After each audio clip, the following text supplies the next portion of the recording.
Welcome back ناظرین محترم، health tips diary میں آپ کو خوش آمدید کہتا ہوں۔ دوستو، آج کی ویڈیو میں آپ کو ایسے امراض کا علاج بتاؤں گا جن پر آپ لاکھوں روپے خرچ کرتے ہیں۔ ناظرین، فالسے کے نمک اور شہد کو ملا کر کھا لیا جائے تو آپ حیران ہو جائیں گے کہ اتنا قیمتی نسخہ پہلے کیوں استعمال نہیں کیا۔ اس علاج سے آپ کن کن بیماریوں سے شفا پا سکتے ہیں اور اس کو کھانے کا کیا خاص طریقہ ہے۔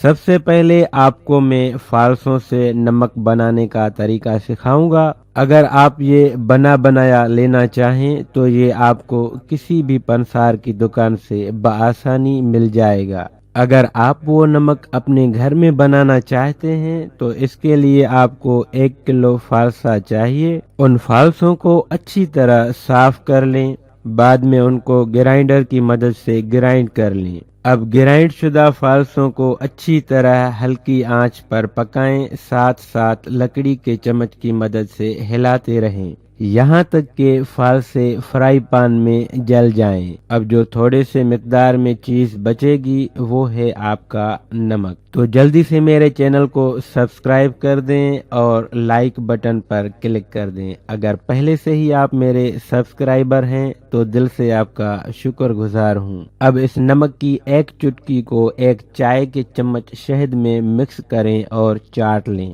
اوپر سے 1 گلاس پانی پی لیں۔ اس کے بعد کم از کم 2 گھنٹے کچھ نہ کھائیں۔ 7 دن میں ہی آپ کے کمزور جسم میں پھرتی آنا شروع ہو جائے گی۔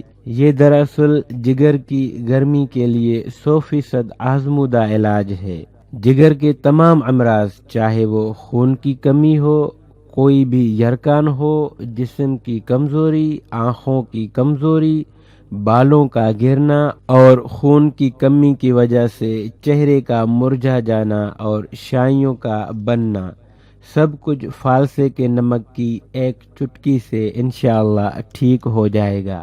1 مہینہ استعمال کریں، 1 مہینے کے بعد 3 دن چھوڑ دیں، اس کے بعد دوبارہ استعمال کریں، 3 مہینے اسی طرح استعمال کریں۔ زندگی بھر آپ کو جگر کا کوئی مسئلہ درپیش نہیں آئے گا۔ ناظرین محترم، جاتے جاتے ریڈ بٹن پر کلک کر کے ہیلتھ ٹپس ڈائری کو ضرور سبسکرائب کریں، یہ بالکل فری ہے، اور ساتھ ہی بیل آئیکن پر بھی کلک کر دیں تاکہ انفارمیٹو ویڈیو سب سے پہلے آپ تک پہنچتی رہیں۔ اگر آپ پہلے سے ہی میرے سبسکرائبر ہیں تو دل سے آپ کا شکر گزار ہوں۔ دوستو، اگر آپ کو ویڈیو اچھی لگے تو لائک تو بنتا ہی ہے، اور کمنٹ کر کے اپنی رائے کا اظہار کر لیا کریں تاکہ ہم اور بھی چینل کو بہتر بنا سکیں۔ اپنا بہت خیال رکھیے گا اور مجھے اپنی دعاؤں میں یاد رکھیے گا۔ ملتے ہیں نیکسٹ ویڈیو میں، تب تک کے لیے خدا حافظ۔